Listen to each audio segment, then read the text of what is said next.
Introduction. I've sold my R1250GS. It's been a fantastic bike. It's done nearly 50,000 kilometers with me. It did nearly 50,000 kilometers with the other guy that had it before me.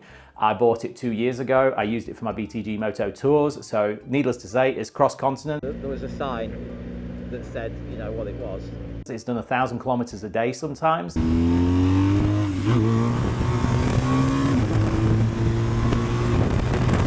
It's gone around the Nürburgring multiple times. It's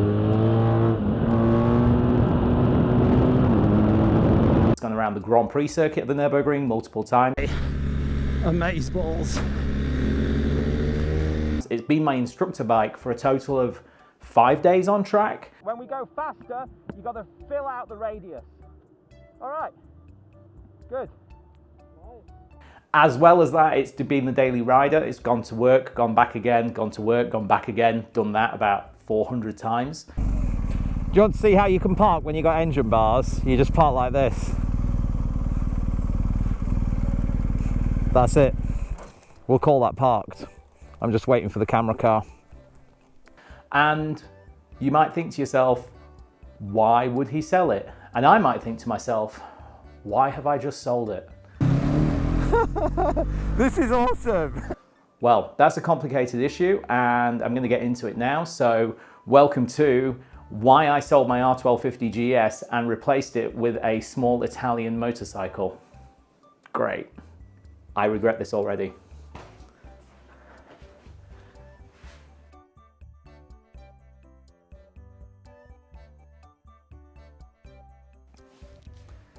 The tale begins with the wheelbase of a Ford Transit van, specifically the Maxi, the big boy, the long and high van.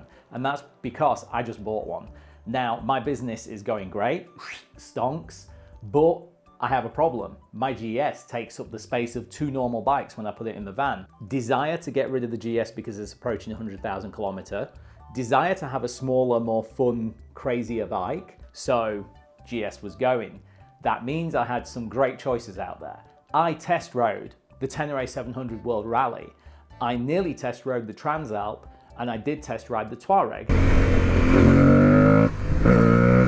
Oh my God. This thing wheelies in second. Are you kidding me? And I did test ride the Husqvarna 901. Oh, the 901 Expedition. It's very nice. I like it. Feels a lot lighter. Feels a little bit less torquey obviously than the GS, that goes without saying. All fantastic motorcycles, except I will say this, and please forgive me. The Transalp looked so plasticky and cheap, and I just knew that the suspension was gonna piss me off because it was non-adjustable, and I'm a big boy and I tend to put loads of stuff on my bike. I eliminated it. And I'm sorry, I know lots of people have been out there and they've bought the Transalp, and some amazing YouTubers have got one. I follow Dork in the Road. I follow Big Rock Adventure. Both of those guys have got Honda Transalps and they love them. But unfortunately for me, when I was putting my money down on the table, there was no way I was going to even consider the Transalp. I walked around it, I went to the dealership, I talked turkey, the price wasn't right. But let me tell you about where the price was right. Oh yeah, it's way cheap, ridiculously cheap. Like starting with a 9 cheap, which meant that it was 1,000 euros cheaper than a base Transalp with no options. And it was 2,000 euros cheaper than a World Raid Tenere. And that meant that I was gonna go check out that possible deal, and well,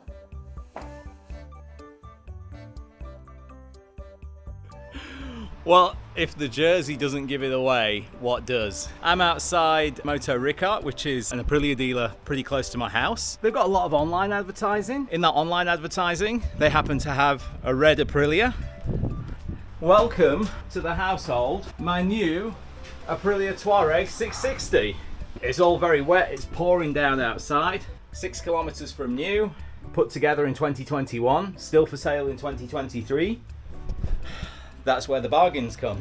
There are new Tuaregs out this year for 2024, but once again, it's just a paint update, to be honest. Hardware wise, I don't know of any major changes. I'm sure if you want to tell me, you'll tell me in the comments below, but I'm not aware of any major hardware changes. It's mostly just software and paint. So good deal. 2021, officially first registered in 2023, just yeah. But you know what, the weather's a bit shit here, so let's go somewhere else.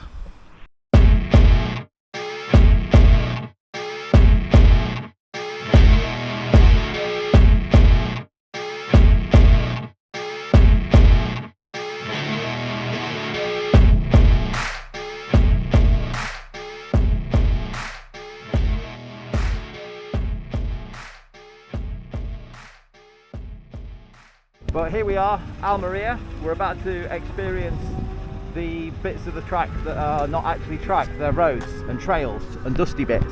Got my navigation on. About 40 minutes, 35-40 minutes to the start of the Gorafe desert. What does it say? Yeah, about 42 minutes. And that's just all on the road, so probably do a little montage on how we got to the Gorafe desert from Circuit Almeria. But it's like 2 roads the whole way.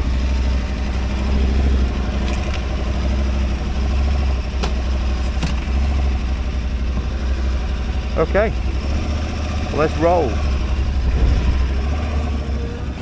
Bye bye racetrack, bye bye security guard, bye bye block of flats.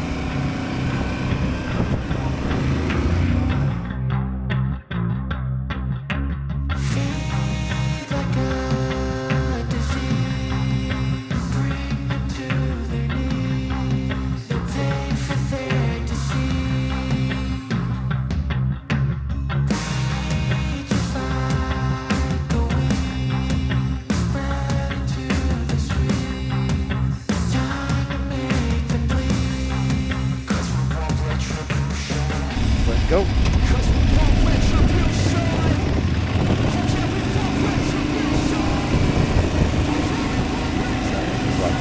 No. Yeah. Here we go. Let's off-road. Oh yeah, I should probably soften my suspension up.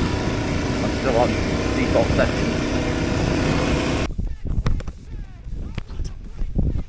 Snack break. In the middle of nowhere. And I don't know if you can see it on the wide lens, but that is a snowy Sierra Nevada up there. That's the snowy Sierra Nevada. Sierra Nevada. And then we will be going, where are we going now? We're following the tap. We're going to go around this quarry. Still going direction Gorafe.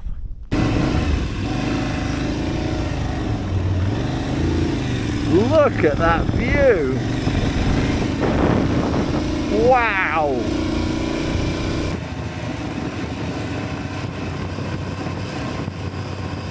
Oh my god! What?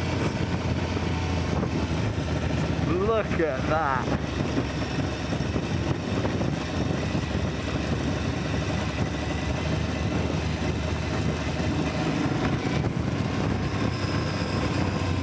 What is this?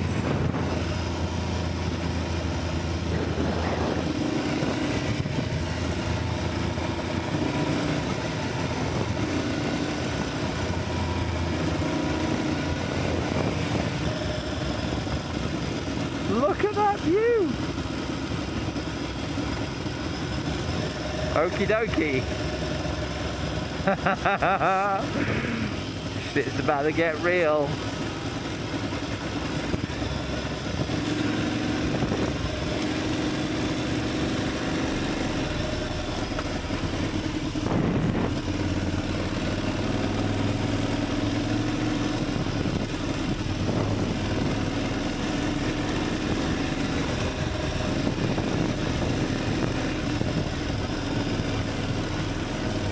Oh my lord.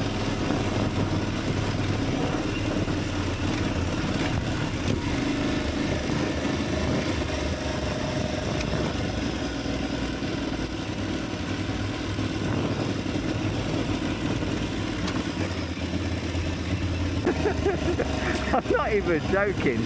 I hate sand. I'm rubbish on sand. I do all the wrong inputs all the time without fail. Whatever it is that I'm not supposed to do, I'll do it. I know the theory. Open the throttle, lean back, let the bars do whatever they were trying to do. And then my brain will be like, no, steer, Dale. Steer into oblivion, like that.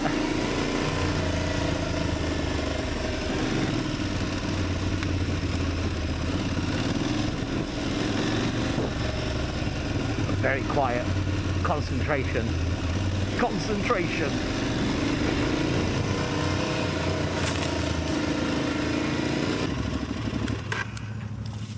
Oh, we took a wrong turn. We took a wrong turn, sorry.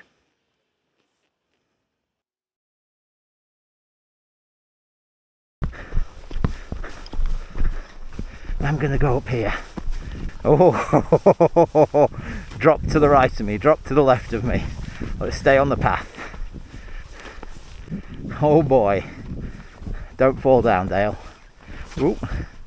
Oh God, I'm a bit clumsy for this stuff. Oh. Dude! Once again, we're doing amazing things.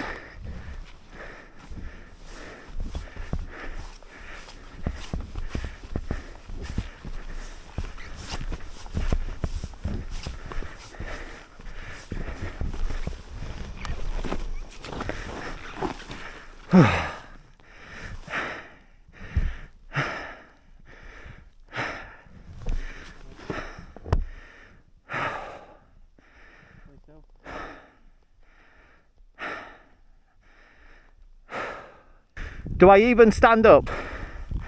Why? Because all of a sudden I've got the fear. I'm sorry.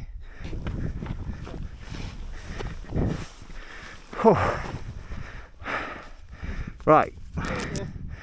What? You're right there. Yeah, I'm just sitting. I'm tired.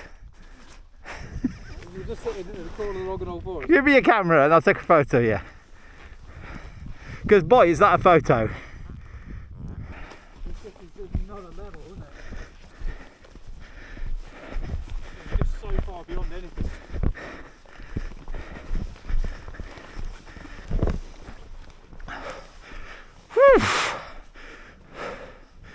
Wow. Look, it's as far as the eye can see that way. There's a lot of creature comforts that the R1250GS brings to the table, like cruise control, heated grips, quick shifter, different rider modes, and yeah, so does the Aprilia. Oh, every time you go over a crest and then you see the next bit and you're like, wow. Fabulous lenticular cloud over there. That's the flying saucer shaped cloud.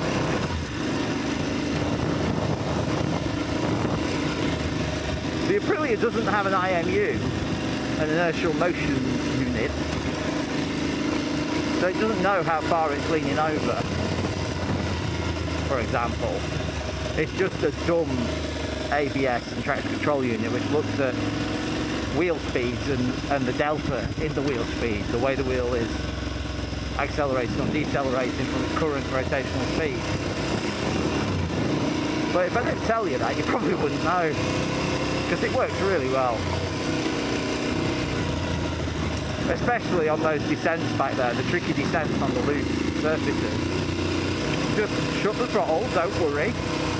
If the back wheel starts to lock, it will open the throttle and it just will let you descend under control.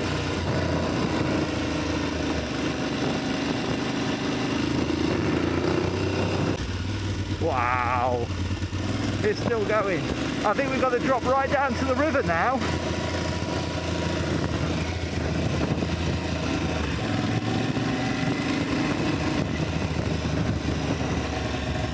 But we're going to join the main road in only a few kilometres.